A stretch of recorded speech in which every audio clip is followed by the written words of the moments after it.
Start agad tayo sa chipset. Snapdragon 680 4G ang nandito. Yung ganitong chipset, may kita mo rin ito sa bagong Oppo A60 at Honor X8B para may idea lang tayo sa presyo na kung anong chipset ang nakalagay. Sa mga brand company tulad nito, ganito talaga ang presyo. Number 2 screen, 6.64-inch na Full HD Plus na IPS display na naka-punch hole screen na rin ang nandito. Green flag kasi full resolution. Kaso nabitin lang tayo sa refresh rate kasi nga 90Hz lang ang nandito. Ngayon kasi nauuso na kahit entry level ay naka 120Hz na rin. Number 3, memory and storage. 8256 na variant itong rini-review natin. For sale ito ngayon ng 10,799 pesos. Yung 8GB RAM nito, meron din itong memory extension. Green flag kasi ang flash memory nito ay UFS. Mas madami kasing advantage ang UFS versus eMMC tulad na low power consumption, mas mabilis sa data transfer at mas solid versus eMMC. Number 4, battery. Standard na 5,000 mAh ang nandito. Supported din ng 44 watts. So green flag tayo dito. Nag-charging speed test na rin ako dito. Nag-start ako sa standard na 20%. No full ito ng 1 hour at 5 minutes. Number 5, claims/features. Ito'y rated IP54. OTG ready. 5 GHz ng Wi-Fi. Naka Android 14 na full version. L1 Full HD sa Widevine. Number 6, camera. Ito yung sample ng 16 megapixel sa selfie. Ang main shooter nito ay 50 megapixel. Ito yung sample ng pictures. Sa akin, green flag kasi matino naman yung mga shots.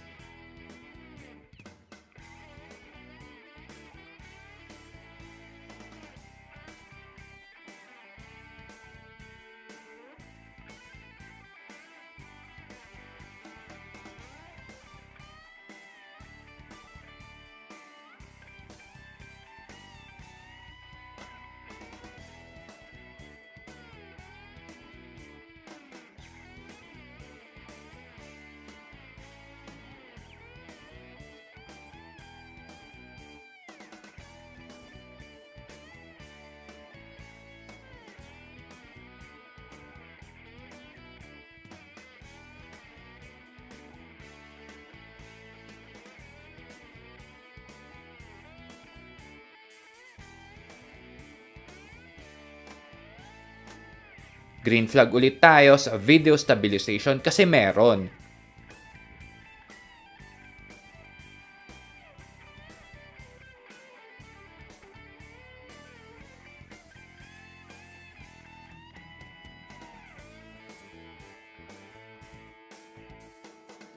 Pero sa low light, maalog ng onting-onti lang naman.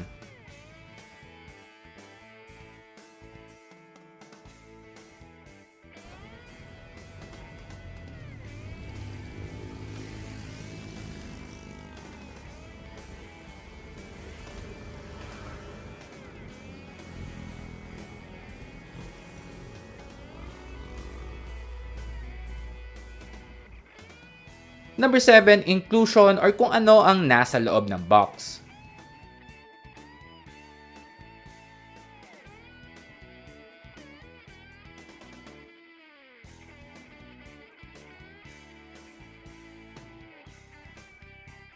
Number 8, dito na tayo sa last part, ito ang conclusion. Based sa presyo at specs, kung fan ka ng Vivo, sulit naman kasi decent camera. Merong video stabilization, UFS na flash memory. Pero kung Infinix Tecno user ka, tingin ko di ka pa rin lilipat dito sa ganitong presyo. Yung chipset kasi ng Infinix Tecno, yung 10K pataas ay naka Helio G99 Ultimate na kadalasan na meron niyang Antutu score na ganito.